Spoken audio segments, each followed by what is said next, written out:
السلام علیکم ناظرین، میں ہوں فاروق عباس اور چینل ہے نیوٹرل بائی جاوید چودھری۔ ناظرین، آج ایک خبر ایسی لے کے آئے ہیں کہ جس کے اوپر بہت زیادہ ڈسکشن ہو رہی ہے سوشل میڈیا پلیٹ فارمز پہ، اسپیشلی ٹویٹر پہ۔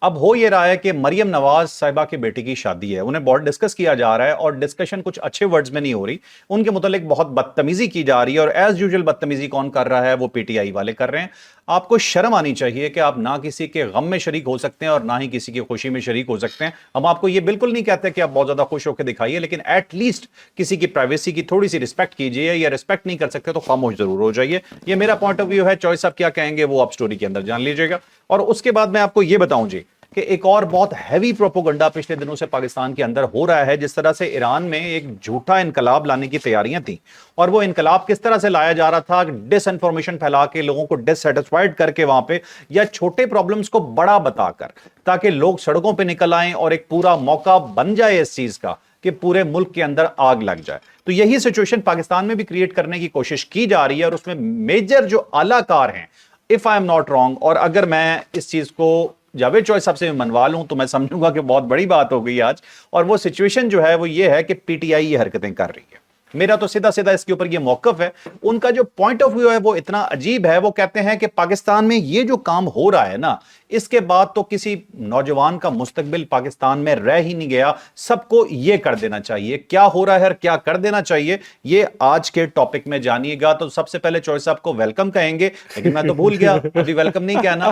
اگر آپ نے جاوید صاحب کا کالم پڑھنا ہے تو سب سے پہلے پت کیوں لگاتا ہے میری جنا؟ نہیں نہیں، میں وہ امپورٹنٹ بات کرنی بھول گیا، ذرا میں بات کر لوں۔ اگر آپ نے جاوید چوائس صاحب کا کالم پڑھنا ہے تو JavedCH.com پہ جا کے پڑھنا آپ نے بالکل نہیں بھولنا۔ اور پھر ہمیشہ کی طرح جو میں کہتا ہوں چوائس صاحب سے کہ آپ ہمارے سے گپ شپ کریں، وہ کہتے ہیں نہیں کروں گا، سیدھی نیوز بتاؤ، تو پھر میں سیدھی نیوز پہ ہی آ رہا ہوں۔ آپ شروع میں ظاہر ہے آپ جنید صفدر صاحب کی شادی کی بات کر رہے ہیں، جو مریم نواز صاحبہ کے صاحبزادے ہیں، اور ان کی شادی ہو رہی ہے روہیل اصغر صاحب کی پوتی کے ساتھ۔ اور روہیل اصغر صاحب بڑے نامور سیاستدان ہیں لاہور کے، اور بڑا مضبوط گروپ بھی ہے ان کا، بڑے بزنس مین بھی ہیں اور پراپرٹی ٹائکون بھی ہیں۔ اور دوسرا، جب میں اسٹوڈنٹ تھا وہاں پہ تو بڑا ٹیکا ہوتا تھا روہیل اصغر صاحب کا، اور وہ کہتے تھے کہ روہیل اصغر صاحب جو ہے نا، وہ لاہور میں کہتے تھے کہ میں معافی چاہتا ہوں، یہ عجیب و غریب سے الفاظ ہیں اس زمانے میں، کہ بہت بڑا بدماش گروپ ہے، اس کے قریب نہیں جانا۔ اچھا، ہاں، روہیل اصغر صاحب تو اس زمانے میں بڑا ہی خوف ہوتا تھا لوگوں کو لاہور کے اندر۔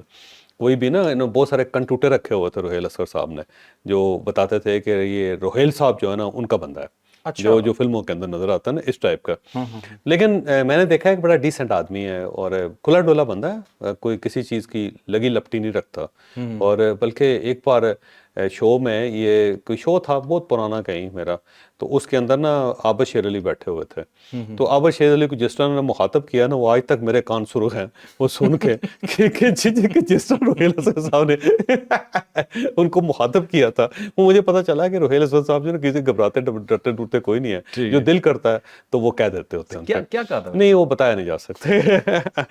اچھا، بہرحال اب یہ ذاتی فنکشن ہے مریم نواز صاحبہ کا اور روہیل اصغر صاحب کا۔ ہر آدمی کو حق ہے کہ وہ اپنے بچوں کی شادی کیسے کرنا چاہتا ہے، کس طرح کرنا چاہتا ہے، لیکن یہاں پہ میں ایک بیک گراؤنڈ بتاتا ہوں۔ بیک گراؤنڈ بڑی مزیدار ہے۔ جو میاں شریف صاحب تھے نا، انہوں نے اپنی جب ان کے بچے بڑے ہوئے تو انہوں نے یہ فیصلہ کر لیا تھا کہ ہم نے جو اپنی شادیاں کرنی ہیں وہ ایک تو خاندان کے اندر ہوں گی، یعنی ساری تقریبات خاندان کے اندر ہوں گے، اور دوسرا یہ ہے کہ اس میں باہر سے گیسٹ کوئی نہیں آئے گا، اور تیسرا یہ ہے کہ نمود و نمائش نہیں ہوگی۔ اور اس زمانے میں جب انہوں نے جتنی بھی شادیاں کی اپنے پوتوں کی، اور اس کے بعد نواسوں کی اور باقی سب کی، جتنی بھی انہوں نے شادیاں کی میاں شریف صاحب نے، وہ ایک تو بس پہ گئی برات، ایک بس ہوتی تھی جو بڑی بس ہوتی ہے نا، جو وہ، اور اس کے اندر جو پورا خاندان ہوتا تھا وہی بیٹھتا تھا، اور جہاں وہ بارات لے کے جاتے تھے وہاں انہوں نے کہا ہوتا تھا کوئی کھانا نہیں پکے گا، یہاں پہ کوئی نمود و نمائش نہیں ہوگی، ہم صرف آئیں گے، پانی پئیں گے، اور کچھ سوپ وغیرہ ہے تو وہ پی لیں گے، اور اس کے بعد دلہن کو لے کے ہم واپس چلے جائیں گے۔ اور اس کے بعد وہ یہ کہتے تھے کہ کوئی سلامی نہیں لی جائے گی، کوئی سلامی دی نہیں جائے گی، اور جتنے ایم پی اے، ایم این ایز اور دوسرے جو سینیٹرز ہیں ان سب کو بلاتے نہیں تھے، کچھ بھی نہیں۔ اچھا، ہاں، وہ ولیمہ میں ان کا بڑا سادہ ہوتا تھا۔ بلکہ ان کے خاندان کے کسی صاحب کی شادی تھی، میں مس کر گیا ہوں کہ کس کی شادی تھی، تو ان کے نا 3 دوست تھے میاں شریف صاحب کے، جس کے اندر مجید نظامی صاحب بھی تھے، اچھا، اور ایک میرا خیال ہے کوئی ریٹائرڈ جج صاحب تھے لاہور ہائی کورٹ کے، وہ ان کے بڑے ذاتی دوست تھے، کوئی ایک اور تیسرے صاحب بھی تھے۔ تو یہ جیسے ہوتا ہے نا شادی کے اوپر ہمیشہ بندہ کارڈ لے کے جاتا ہے، کہتا جاتا ہے جی آپ تشریف لائیے گا. تو میاں شریف صاحب جو نا مجید نظامی صاحب کے پاس گئے، ٹھیک ہے. تو جا کے نا اس سے انہوں نے مجید نظامی صاحب کو بتایا کہ میرا پوتا ہے، اس کی شادی ہے، تو میں اس لیے آپ کے پاس آیا ہوں کہ میں کسی کو انوائٹ نہیں کر رہا. تو میں آپ کو یہ بتانے کے لیے آیا کہ میں آپ کو انوائٹ نہیں کر رہا شادی پہ، کیونکہ یہ صرف فیملی کی شادی ہے ٹھیک ہے. اور فیملی تک ہم محدود ہیں، اور اگر میں آپ کو انوائٹ کروں گا تو مجھے اور بہت سارے لوگوں کو انوائٹ کرنا پڑے گا. تو میں آپ کو اس لیے آ کے بتا کے آپ سے معافی مانگ رہا ہوں کہ کہیں ایسا نہ ہو کہ بعد میں آپ مائنڈ کر جائیں ٹھیک اور ہے. آپ کو برا لگے کہ شادی تھی تو مجھے نہیں بلایا گیا جبکہ میں دوست بھی ہوں آپ کا. تو مجید نظامی صاحب نے کہا لگایا، اس نے کہا کہ مجھے ہر مرتبہ کوئی نہ کوئی کارڈ لے کے آتا ہے، کوئی نہ کوئی دعوت دینے کے لیے آتا ہے، یہ پہلی دعوت ہے جس میں بندہ آگے یہ بتا رہا ہے کہ میں آپ کو انوائٹ نہیں کر رہا. ٹھیک ہے. تو اتنا سادہ انہوں نے رکھا. یہی وجہ ہے کہ آپ دیکھ لیں یہ جنید صفدر صاحب یا پھر ان کی جو ہمشیرہ کی شادی ہوئی تھی، اس سے پہلے جتنی شادیاں ہوئیں آپ دیکھ لیں تصویر بھی نہیں چھپی تھی کسی کی. ہاں جی. نہ حمزہ شہباز کی شادی کی تصویر چھپی، اور نہ حسین نواز صاحب کی، نہ حسن نواز صاحب کی، نہ باقی جو ان کے بھائی ہیں آپ دیکھ لیں کسی کی کوئی تصویر آپ کو کسی جگہ نظر نہیں آئی. کوئی فنکشن کوئی تقریب نہیں ہوا. بالکل صحیح. اور میاں شریف صاحب سے بڑے لوگ ڈرتے تھے ان کی خاندان کے. وہ اگر فرض کریں وہ کھانا بھی بناتے تھے تو ڈرتے رہتے تھے کہ ابا جی کو پتہ نہ چل جائے، کیونکہ انہوں نے بڑا سمپل رکھا تھا اس کو. اچھا. اور یہ ان کی گریٹنیس تھی ویسے. اور یہ جو ہے نا کہ سنگل ڈش کا جو کانسیپٹ تھا وہ بھی ان کا تھا. ان کا خیال یہ تھا کہ بہت ساری ایسی فیملیز ہیں جو افورڈ نہیں کر سکتی، لیکن کیونکہ ریس لگی ہوئی ہے پاکستان کے اندر تو کھانے اتنے زیادہ دیے جاتے ہیں کہ کھانا ویسٹ بھی ہوتا ہے، اور دوسرا یہ کہ غریب آدمی افورڈ نہیں کر سکتا. تو ان کے کہنے پہ میاں نواز شریف نے، میاں شہباز شریف صاحب نے ون ڈش کی تھی کہ ون ڈش ہونی چاہیے، بس ایک سمپل شادی ہونی چاہیے. اور جب بھی ان کی گورنمنٹ آتی ہے تو یہ اس کے اوپر کوشش بھی کرتے ہیں. لیکن اب میاں شریف صاحب کیونکہ دنیا میں نہیں رہے تو مجھے لگتا ہے کہ ان کا جو پرنسپل تھا اب اس کو وائلیٹ کیا جا رہا ہے. جیسے کہ جو ان کی جنید صفدر صاحب کی جو ہمشیرہ ہیں بڑے، ان کی شادی جو ہوئی، یا پھر مریم نواز صاحبہ کی صاحبزادی ہیں ان کی شادی ہوئی، تو بڑی نمود و نمائش کا مظاہرہ کیا گیا. پھر جنید صفدر صاحب کی جو پہلی شادی تھی اس کے اوپر بھی بڑے فنکشن ہوئے، پاکستان کے اندر بھی ہوئے اور باہر بھی فنکشن ہوئے، اور ان فنکشنز کی باقاعدہ فوٹیجز جو وہ بھی ریلیز کی گئیں. اب یہ دوسری شادی ہے جنید صفدر صاحب کی، تو اس کی جتنی تقریبات ہیں وہ بار بار میڈیا کے اندر آ رہی ہیں، اور اس کے اندر پکچرز، تصویریں اور باقی جو فوٹیجز ہیں وہ بھی ریلیز کی جا رہی ہیں. تو بڑی لیوش ہے. اب اللہ نے بہت دیا ہوا ہے ان کو، کوئی شک نہیں ہے، لیکن جب آپ حکمران ہوتے ہیں اور حکومت میں ہوتے ہیں تو پھر نمود و نمائش سے پرہیز کرنا چاہیے آپ کو. پچھلے دنوں فریال طالبر صاحبہ کی صاحبزادی کی بھی شادی تھی، اس کے اندر بھی اتنی نمود و نمائش کی گئی کہ توبہ توبہ. تو آپ یہ دیکھیں کہ آپ کس ملک میں ہیں. ایک ایسے ملک کے اندر ہیں جس میں 60% لوگ پاورٹی لائن سے نیچے زندگی گزار رہے ہیں، اور لوگ جو ہیں ان کی بچیاں گھروں میں بیٹھ کے ان کے بال سفید ہو جاتے ہیں، مناسب رشتہ نہیں ملتا کیونکہ ان کے والدین افورڈ نہیں کر پاتے. تو یہ ہے. پھر لوگوں کے پاس روزگار نہیں ہے، پھر لوگوں کے پاس رہنے کے لیے جگہ نہیں ہے، مکان نہیں ہے، لوگ روٹی کو ترس رہے ہیں. اور آپ خود یہ کہتے ہیں کہ کتنی غربت ہے پاکستان کے اندر. میاں نواز شریف ذکر کرتے ہیں، میاں شہباز شریف صاحب کرتے ہوئے غربت کا ذکر کرتے ہوئے ان کی آنکھوں میں آنسو آ جاتے ہیں. مریم نواز صاحبہ جو ہیں وہ غریب بچیوں کے سروں پہ جا کے ہاتھ رکھتی ہیں، لیپ ٹاپ دیتی ہیں ان کو. تو یہ جو خیالات ہیں نا، ان خیالات کے ساتھ یہ میچ نہیں کرتا یہ لائف سٹائل. باقی اگین میں کہتا ہوں کہ ہر آدمی کو اللہ تعالیٰ نے جو دیا ہوا ہے اس کے مطابق اس کو کرنا چاہیے، وہ اس کا حق ہے کہ جس طرح خوش ہو سکتا ہے. لیکن یہ خوشی کا طریقہ نہیں ہے. اگر آپ صرف اپنے جو دادا ہے اس کی روایات پہ چلے جائیں نا، واپس آپ میاں شریف صاحب کی روایات پہ چلے جائیں تو زیادہ بیٹر ہے، زیادہ اچھا ہے. دیکھیں نا انہوں نے اپنے تمام صاحبزادے، تینوں صاحبزادے اور صاحبزادیوں کی جو شادیاں کی بڑی سمپل کی انہوں نے، بڑی سادگی کے ساتھ کی ہیں، جبکہ کھرب پتی تھے وہ. دیکھیں نا اتفاق فاؤنڈری 7 ان کی ملیں تھی، 7 بھائی تھے اور بلینر تھے یہ اس زمانے میں بھی، سیاست میں آنے سے پہلے بھی. لیکن اس وقت بھی انہوں نے سادگی کا یہاں مظاہرہ تک آپ کیا. کی بات بالکل ٹھیک ہے، 100 کے سادگی سے ہونا چاہیے، لیکن سادگی چوائس ہے نا، چوائس ہے، چوائس، یہ کرائم نہیں ہے. نہیں، ہاں مجبوری نہیں ہے، اس میں کوئی شک نہیں. لیکن جو آپ کہتے ہیں نا آپ کے قول و فعل میں تضاد نہیں ہونا چاہیے.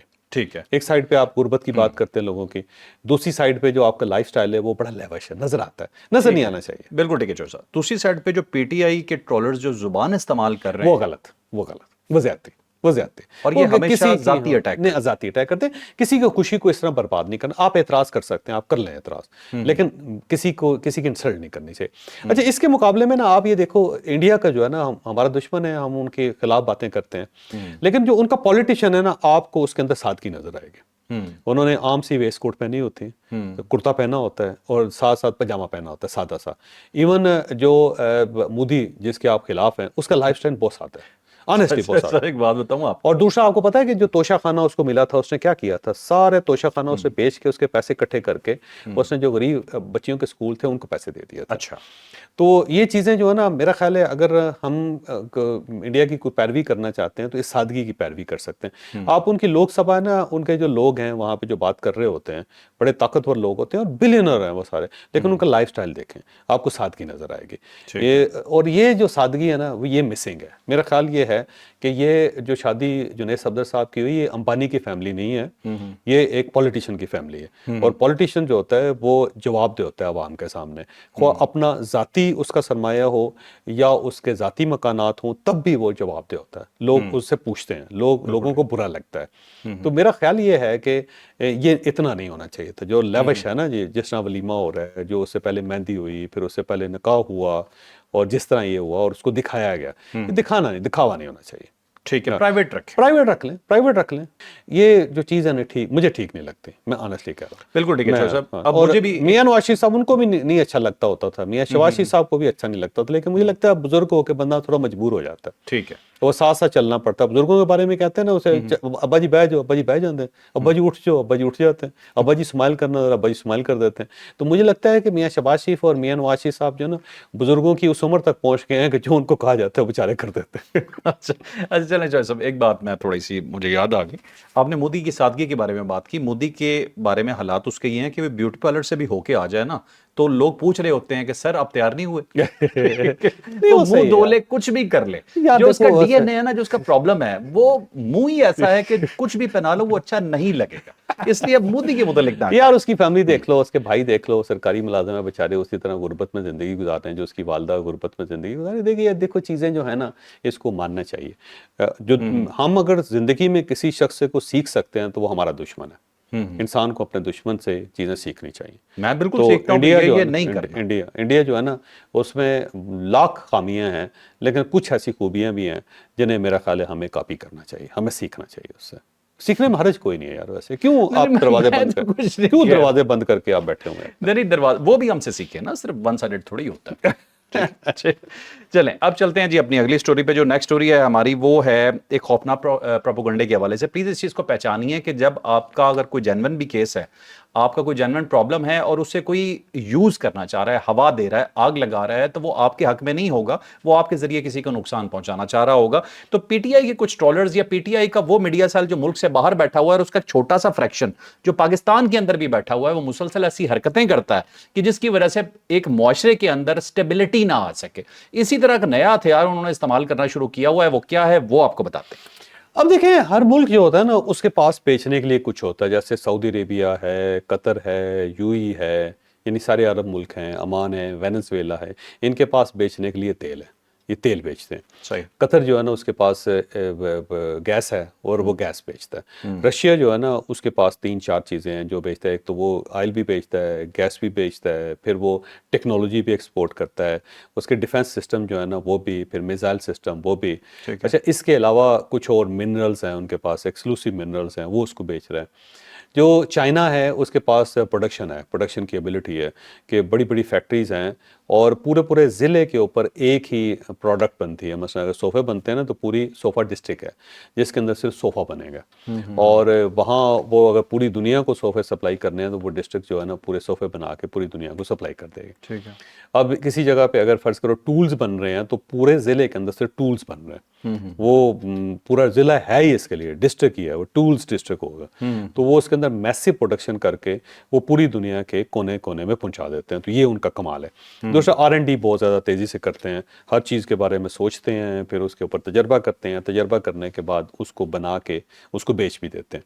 تو اب یہ ان کا ہے. ایکسپورٹ جو ہے وہ سب سے بڑا کمال جو ہے چائنا کا, سستی ایکسپورٹ, سستی پروڈکشن جو ہے نا وہ چائنا کا کمال ہے. سیم امریکہ جو ہے نا, امریکہ انوویٹیو ہے, ان کے اندر انوویٹیو آئیڈیاز ہوتے ہیں, ہر چیز نئی ڈیولپ کر لیتے ہیں. اور ملٹی نیشنل کمپنی, یعنی آپ سمجھو کہ امریکہ فائنینشیل کنٹری ہے ایک, جس کے اندر فائنینسز جو ہے اس کے اوپر بہت زیادہ کام کیا جاتا ہے. تو وہاں پہ فائنینشیل کارپوریشن بہت زیادہ آپ دیکھ لیں. تو یہ اس کا کمال ہے. اب جاپان جو ہے اس کا ٹیکنالوجی, جاپنیز ٹیکنالوجی اور ڈیوریبلٹی, یہ اس کا کمال ہے.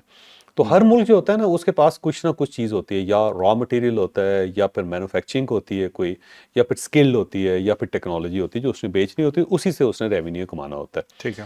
پاکستان بدقسمتی سے ان ملکوں کے اندر ہے کہ جس کے پاس نہ تو ریسورسز ہیں نیچرل بہت زیادہ جس سے وہ بیچ کے اپنا کام چلا سکے, نہ ٹیکنالوجی میں ہم اتنے زیادہ ہیں کہ کوئی ایک ٹیکنالوجی جو ہے اس کو بیچیں. اور ویسے مثلا میں آپ کو ایک لتھوینیا ایک ملک ہے چھوٹا سا یورپ کا, تھوڑی سی کوئی 51 لاکھ آبادی ہوگی اس کی, اور اس کی جو ایکسپورٹس ہے وہ $50 بلین. $50 بلین. $50 بلین. پاکستان جو ہے نا 25 کروڑ کا ملک ہے, اور 20 سے لے کے 30 کے درمیان بلین ڈالر ہماری ہوتی ہے ساری انڈسٹریز ملا کے. اور لتھوینیا چھوٹا سا ملک جو ہے جس کی آبادی 50 لاکھ ہے, بلکہ اس کا یہاں پہ منسٹر آیا تھا, تو اس زمانے بھی آصف علی زرداری صاحب یہاں پہ پریزیڈنٹ ہوتے تھے جو پچھلی بار پریزیڈنٹ تھے. تو منسٹر آیا ہے تو انہوں نے کہا چھوٹا سا ملک ہے, انہوں نے اس کو چھوٹا سا کھانا دیا, کھانا دے کے تو پریزیڈنٹ نے اس سے پوچھا کہ جی آپ کی ایکسپورٹ کتنی ہے, تو اس نے کہا $50 بلین.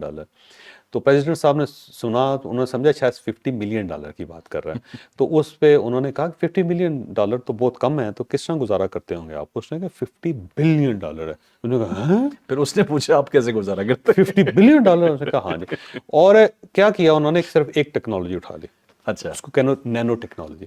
نینو ٹیکنالوجی میں نمبر 1 ہے وہ ملک. جہاں پہ نینو ٹیکنالوجی چاہیے تو آپ کو لتھوینین ٹیکنالوجی ملے گی, ایک انہوں نے. اسی طرح آئس لینڈ جو ہے نا, آئس لینڈ اب یہ 3.25 لاکھ لوگوں کا ملک ہے, بہت بڑا جزیرہ ہے, اور ایک ایسا ملک ہے کہ جس کے اندر پولیس 3 دن چھٹی کرتی ہے. صرف 200 پولیس کانسٹیبل ہیں ان کے پاس, اور جمعہ ہفتہ اتوار 3 دن چھٹی ہوتی ہے, تو اس دن پولیس اویلیبل نہیں ہوگی 200. نہ ان کے پاس ایئر فورس ہے, نہ ان کے پاس نیوی ہے, نہ ان کے پاس فوج ہے, کچھ بھی نہیں ہے. اور دوسرا وہ کلیم کرتے جی ہم واحد ملک ہیں جس کے اندر میکڈونلڈ نہیں ہے. اچھا وہ اس ٹائپ کا ملک ہے. 3.25 لاکھ آبادی ہے, اور 50 لاکھ ان کے پاس ٹورسٹ آ جاتے ہیں. اچھا. ہاں, اس کا یہ دیکھیں. اب ان کے پاس جو ہے نا 2 انڈسٹریز ہیں جس سے وہ پیسہ کما رہے ہیں. ایک تو ٹوریزم, لوگ 50 لاکھ بندہ آ جاتا ہے یار 3.25 لاکھ کی آبادی میں, تو اس سے آپ خود اندازہ لگاؤ کہ کتنا ریونیو وہ جنریٹ کرتے ہوں گے. دوسرا انہوں نے صرف ایک سیکٹر کو لے لیا, اس کو کہتے ہیں ایلومینیم. دنیا میں سب سے زیادہ ایلومینیم ایکسپورٹ کرنے والے یا اس کے اوپر کام کرنے والے آئس لینڈ ہے. ٹھیک ہے, تو اس نے اپنی یہ ٹیکنالوجی ڈیولپ کر کے نا اس نے پیسہ کما لیا.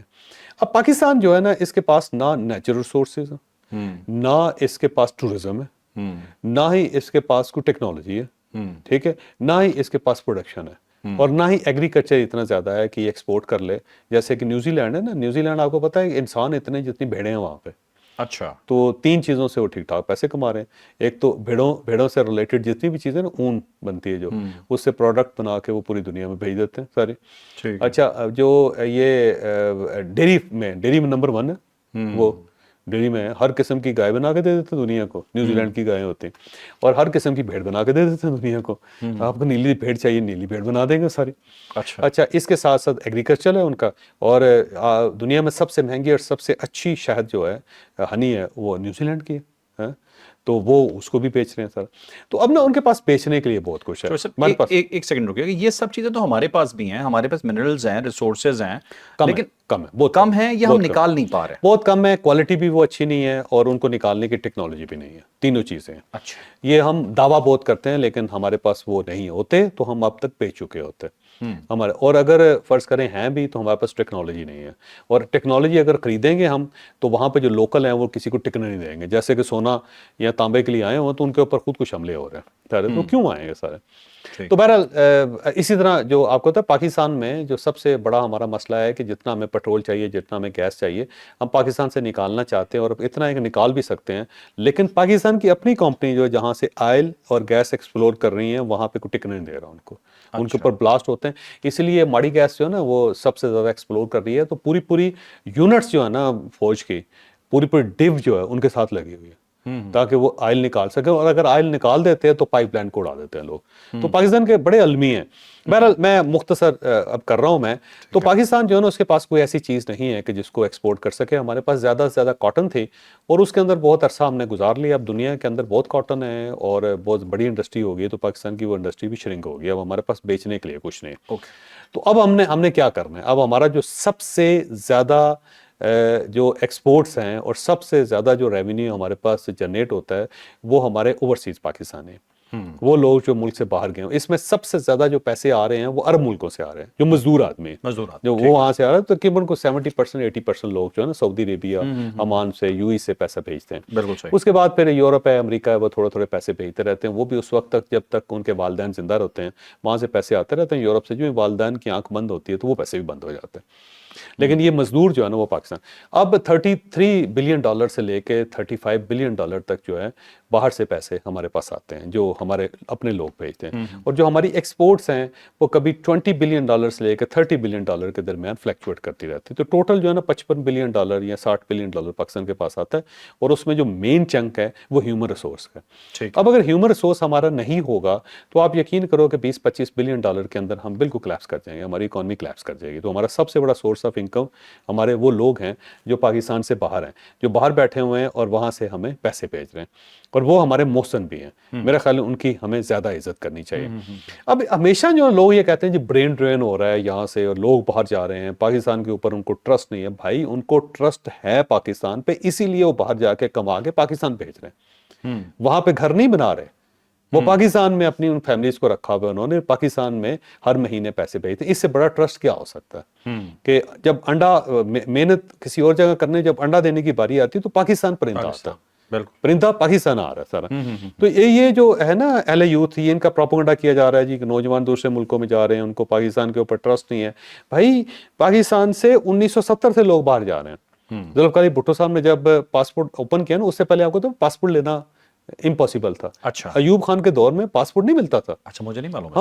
ہاں پاسپورٹ لینا تو بہت بڑا کام تھا، اور پراپر اس کے لیے گورنمنٹ کو درخواستیں دینا پڑتی تھی، اور منظوری پھر کوٹا ہوتا تھا پاسپورٹ کا، ایک MNA کا کوٹا تھا کہ وہ 5 پاسپورٹ بنوا سکتا ہے مہینے کے اندر، یا 10 پاسپورٹ بنوا سکتا ہے۔ یہ تو ذوالفقار بھٹو صاحب آئے اور انہوں نے عربوں کے ساتھ کانٹریکٹ کیا سب سے پہلے، اور پھر انہوں نے پاسپورٹ کو اوپن کیا کہ کوئی آدمی بھی پاسپورٹ بنا سکتا ہے۔ انہیں سب سے زیادہ پاکستان کے جو لوگ باہر گئے وہ 1970 کی دہائی میں گئے جب ذوالفقار بھٹو صاحب کی حکومت تھی۔ ٹھیک ہے، میسو لیول پہ گئے، انہوں نے لیبیا کے ساتھ کانٹریکٹ کیا، انہوں نے عربوں کے ساتھ، یہ جو ہیں UAE کے ساتھ انہوں نے کانٹریکٹ، سعودی عربیہ کے ساتھ، کنگ فیصل کے ساتھ انہوں نے کیا، اور اس کے بعد پھر لوگوں نے باہر جانا شروع کیا تھا، پھر انڈونیشیا، پھر ملیشیا، دنیا کے ہر ملک کے ساتھ، جاپان، انہوں نے کانٹریکٹ کیا تھا ذوالفقار بھٹو صاحب نے۔ یہ ان کا کمال ہے، پاسپورٹ بھی دیا اور لوگ بھی باہر گئے۔ صحیح۔ تو بہرحال یہ 1970 کی دہائی ہو، 80 کی دہائی ہو، 90 کی دہائی ہو، 2000 ہو، 2010 ہو، ہر دور میں لوگ یہاں سے باہر جاتے رہے، اور وہی ہمارا اثاثہ ہے۔ ایک وقت تھا کہ امریکہ، آپ کو بڑے حیرت انگیز بات بتاتا ہوں کہ امریکہ نے جو پنجاب یونیورسٹی کا انجینئرنگ ڈپارٹمنٹ تھا نا، انجینئرنگ یونیورسٹی ہے لاہور کی، اس کا پورا بیج اٹھا لیا تھا امریکہ نے، اچھا، اور جو میڈیکل کالج کے پورے بیج اٹھا لیے تھے امریکہ نے، کیونکہ وہاں پہ ڈاکٹر اور انجینئر بڑی مشکل سے بنتا ہے، مہنگا بنتا ہے، لوگ وہاں پہ پڑھتے نہیں ہیں اتنی کنسسٹنسی کے ساتھ۔ پاکستانی اسٹوڈنٹ بڑا کنسسٹنٹ ہے، تو ایک وقت تھا کہ وہ پورا بیج اٹھا لیتے تھے، یعنی پاکستان میں کوئی انجینئر نہیں بچا، سارے امریکہ چلے گئے، ٹھیک ہے، کوئی ڈاکٹر نہیں بچا، سارے امریکہ جا۔ ابھی بھی جو ڈاکٹر ہیں امریکہ کے اندر سب سے زیادہ پیسے تو وہ کما رہے ہیں، وہی پاکستان میں پیسے بھیج رہے ہیں، اور ڈاکٹر سب سے زیادہ جو ڈاکٹر پیسہ کماتا ہے نا وہ امریکہ کے اندر ہے۔ امریکہ میں اور بھی ملک ہیں ویسے بہت زیادہ ملک ہیں، لیکن امریکہ جو ہے نا اس کا چنک زیادہ ہے، بہت زیادہ چنک ہے، بلکہ میں کسی دن آپ فگر بھیج دوں گا، آپ حیران ہی رہ جائیں گے دنیا میں کون سا ملک ہے جو اتنے پیسے ڈاکٹرز کو دے رہا ہے۔ ٹھیک ہے۔ تو بہرحال وہ لوگ ہیں، اگر یہ وہاں پہ نہ جاتے تو آج پاکستان کے اندر خوشحالی نہ آتی۔ یہ جو پاکستان کے اندر ایک ٹیکنالوجی آئی ہے نا، اور جو پاکستان خوشحال ہوا ہے ان لوگوں کی وجہ سے ہوا ہے۔ اب اگر آپ یہ چاہتے ہیں کہ جی یہ برین ڈرین بھی نہ ہو، ان کو روک لیا جائے یہاں پہ، تو وہ بیچارے کیا کریں گے رک کے یہاں پہ؟ اور دیکھیں نا اتنے میڈیکل کالجز ہیں، پتہ نہیں 138 کے قریب میڈیکل کالجز ہیں، ڈاکٹر بن رہے ہیں، باہر جا رہے ہیں، ٹھیک ہے، اچھی بات ہے، سرمایہ کما رہے ہیں۔ میں تو یہ سمجھتا ہوں کہ اور لوگ جانے چاہیے پاکستان سے۔ 25 کروڑ لوگوں کی آبادی ہے، اگر اس میں 5 کروڑ لوگ باہر چلے جاتے ہیں تو کیا فرق پڑتا ہے؟ یہ کچھ نہ کچھ کمائیں گے نا، ان کی زندگی بہتر ہوگی، یہ خوشحال ہوں گے تو پاکستان میں اپنی فیملی کو خوشحال کریں گے تو ملک کے اندر تبدیلی آئے گی۔ جیسے فلپین ہے نا، اگر آپ وہ دیکھیں ان کی میجورٹی جو ہے وہ، کیونکہ یہ جو ہوتا ہے نا ہاؤس ورکرز ہوتے ہیں، وہ ہوتے ہیں، تو وہ انہوں نے اپنا پورا ملک بدل کے رکھ دیا سارا، کیونکہ باہر گئی ہیں خواتین ان کی، وہاں سے کما کے اپنے فلپین، دنیا میں سب سے بڑے مال جو ہے نا وہ فلپین کے اندر ہے، منیلا کے اندر ہے۔ اچھا، ہاں غریب ملک ہے، لیکن ایک مال کو گھومنے کے لیے 10 دن چاہیے آپ کو، بڑے مال۔ اس کی وجہ یہ ہے کہ ان کے پاس پیسہ بہت ہے، وہ پرچیزنگ پاور ہے، لوگوں کے پرچیزنگ پاور ہے ساری۔ تو وہ جو ہے نا یہ میرا خیال ہے یہ ہونا چاہیے, ایسا مسئلہ نہیں ہے. تو اگر باہر جا رہے ہیں تو کوئی اس کے اندر حرج نہیں ہے, بلکہ پاکستان کے اندر اسکل کا اور جو محنت ہے, جو باہر جا سکتے ہیں, لینگویج ہے, ان تینوں چیزوں پہ بہت کام کرنا چاہیے گورنمنٹ کو. مختلف ملکوں کی لینگویج سکھانی چاہیے لوگوں کو, اور اس کے بعد اسکل سکھانی چاہیے تاکہ اسکل لیبر باہر جائے, بجائے اس کے کہ ڈنکی مار کے تو دائیں بائیں کر کے تو بڑی مشکل سے جانے بچا کے وہاں پہ جائیں اور ایک ذلت سے زندگی سٹارٹ کریں. تو اس سے بہتر نہیں ہے کہ سیدھی جاب کے اوپر جائیں وہاں پہ اور اپنے آرام سے زندگی گزاریں. تو گورنمنٹ کو اس کا نوٹس لے کے کرنا چاہیے. اب پوائنٹ کیا آ رہا ہے؟ پوائنٹ یہ کہ یہ یوتھیاز جو ہیں, میں کھلے ورڈ یوز کرتا ہوں, آپ کو پتا ہے ان کا پرابلم کیا ہے. یہ کہتے ہیں جی پاکستان میں اپرچونٹی نہیں ہے, لوگ مجبور ہو کے باہر جا رہے ہیں. اب ذرا ایک لسٹ بتا دیجیے گا کہ کون کون سے ملک ہیں جن کے لوگ باہر زیادہ. اب دیکھیں یہ جو امیگریشن ہے نا, جو دنیا میں سب سے زیادہ جو امیگریشن ہو رہی ہے جس ملک سے, یعنی جو ملک کے لوگ باہر جا رہے ہیں وہ انڈیا ہے. 18.5 ملین لوگ ہیں ان کے جو ملک سے باہر ہیں, اور اس کے بعد چائنا ہے جو خود سپر پاور ہے, اور اس کے 11.7 ملین لوگ ہیں جو ملک سے باہر. میکسیکو 11.6 ملین لوگ ملک سے باہر ہے. یوکرین 9.8 ملین لوگ باہر ہے, اور یہ گلوبل ڈیٹا ہے. رشیا 5ویں نمبر پہ 9.1 ملین لوگ ہیں, اور اس کے بعد پھر یورپ کے پولینڈ ہے, رومانیہ ہے, پھر آئرلینڈ ہے. اب یہ جو ملک ہے نا یہ سارے, اور یہ وہ ملک ہیں جو ظاہر ہے جن کے لوگ ملک سے باہر جا کے کام کر رہے ہیں. اور اس کے اندر یورپ دیکھ لیں, مثلا آئرلینڈ یورپ میں ہے, رومانیہ یورپ کے اندر ہے, پولینڈ یورپ کے اندر ہے, رشیا کا آدھا پورشن جو ہے یورپ کے اندر, یوکرین جو ہے وہ بھی یورپ کے اندر آلموسٹ جو ہے, میکسیکو امریکہ کے اندر ہے, امریکہ کے ساتھ ہے, چائنا سپر پاور ہے, انڈیا بھی اپنے آپ کو سپر پاور پہ کہتا ہے جی ہم بہت آگے ہیں. تو ان سب ملکوں کے 8 بڑے ملک جو ہیں وہ میں نے آپ کو بتائے ہیں جو جن کے لوگ باہر ہیں. پاکستان تو ان کے 8 ملکوں کے اندر آتے نہیں, وہ تو بڑا نیچے جا کے, اگر آپ جائیں گے تو 22ویں نمبر پہ ہوگا پاکستان جا کے. پھر بنگلہ دیش سے لوگ باہر جا رہے ہیں, پورے افریقہ سے جا رہے ہیں, سینٹرل ایشیا سے لوگ جا رہے ہیں. اب سوال یہ ہے کہ یہ لوگ جاتے کہاں ہیں, یہ بھی ایک سوال ہے نا کہ یہ کہاں جاتے ہیں. یہ بڑی اکانومی کی طرف جاتے ہیں, اور اس کی وجہ بھی میں آگے چل کے آپ کو بتاؤں گا. سب سے زیادہ جو لوگ جا رہے ہیں وہ یو ایس اے کے اندر جا رہے ہیں. یو ایس اے کے اندر 50 ملین لوگ ہیں جو باہر سے ہیں, بلکہ پورا یو ایس اے جو ہے نا وہ امیگرینٹس پہ. آپ کو پتا ہوگا کہ 250 سال پہلے تو امریکہ تھا ہی نہیں, تو پوری دنیا سے لوگ وہاں پہ گئے, اور آج بھی سب سے زیادہ امیگریشن امریکہ کے اندر ہوتی ہے. ریڈ انڈینز کا ملک تھا, یہ تو ختم ہو گیا. اب اتنا بڑا ملک ہے اور ان کو اتنی زیادہ ورک فورس چاہیے کہ آپ اس کا اندازہ نہیں کر سکتے. پھر اس کے بعد جرمنی ہے یورپ کے اندر, جرمنی ہر وقت امیگریشن کھلی رہتی ہے, ان کو بندے لوگوں کی ضرورت ہے کہ انڈسٹری بہت ہے. پھر اس کے بعد سعودی عربیہ ہے, سعودی عربیہ امیر ملک ہے اور لوگ ان کو چاہیے, لوکل آبادی کم ہے اور فارنر اس کے اندر سعودی عربیہ میں اندر زیادہ ہیں.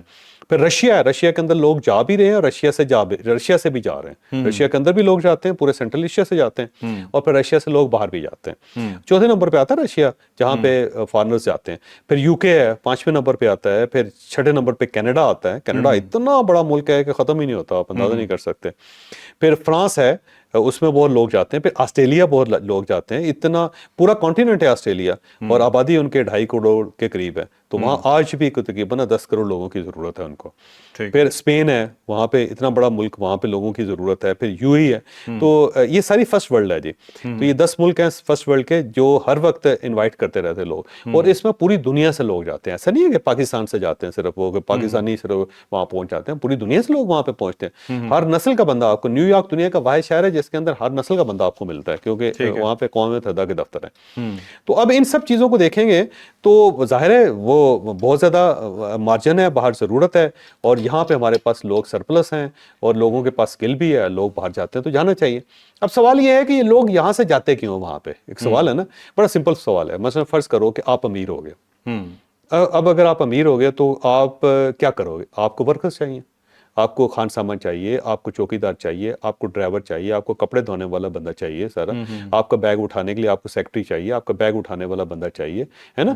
اور آپ کو کتنے لوگ چاہیے ہوں گے؟ یعنی عموماً ایک امیر آدمی کا صرف پرسنل سٹاف جو ہے نا 25 کے قریب لوگوں کا ہوتا ہے. صحیح. تو اب یہ 25 لوگ کہاں سے آئیں گے؟ کیا آپ امیر طبقے سے لیں گے؟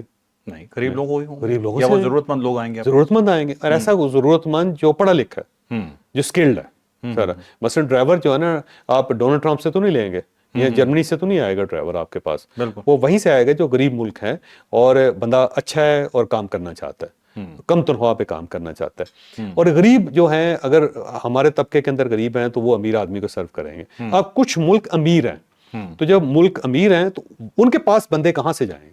غریب ملکوں سے جائیں گے. ٹھیک ہے نا.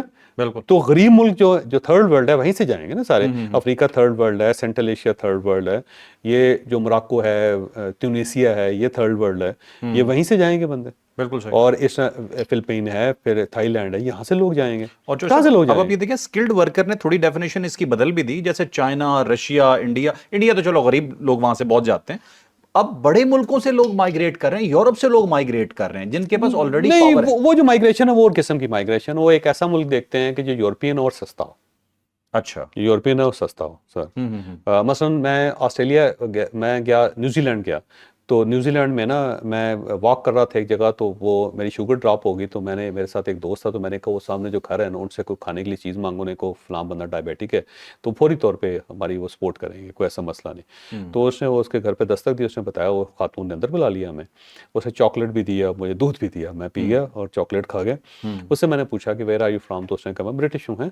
تو میں نے کہا نیوزی لینڈ میں اتنی دور جگہ پہ ویرانے میں آپ نے گھر بنایا ہوا, کیا کیا؟ اس نے کہا ہم نے لندن کے اندر اپنا ایک اپارٹمنٹ بیچا, یہاں پہ ہم نے 2 گھر بنا لیے, گھر کے اندر ہم رہ رہے ہیں, دوسرا گھر ہم نے کرایہ پہ دیا, وہ مزے کر رہے ہیں.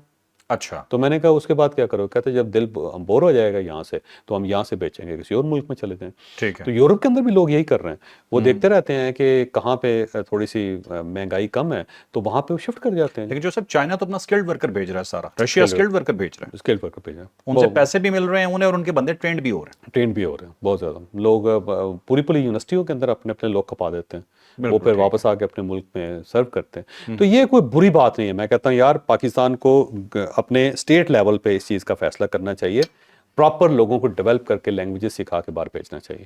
وہ پاکستان کا ہیومن ریسورس ہے, اور یہ پاکستان کا سب سے بڑا سرمایہ ہے. اس سے پاکستان جو ہوگا نا اس کے ریونیو میں اضافہ ہوگا, بجائے اس کے کم رونا پیٹنا شروع کر دیں. بالکل صحیح ہے. یہ تھا ناظرین ایک ویلاگ آپ کو سمجھانے کے لیے کہ کسی کے پروپیگنڈے میں آپ نے نہیں آنا. ہوپ فلی آپ کے لیے انفارمیٹیو رہا ہوگا. لائک شیئر سبسکرائب کرنا بالکل نہیں بھولیں گے. اجازت دیجیے, اللہ حافظ. پاکستان زندہ باد.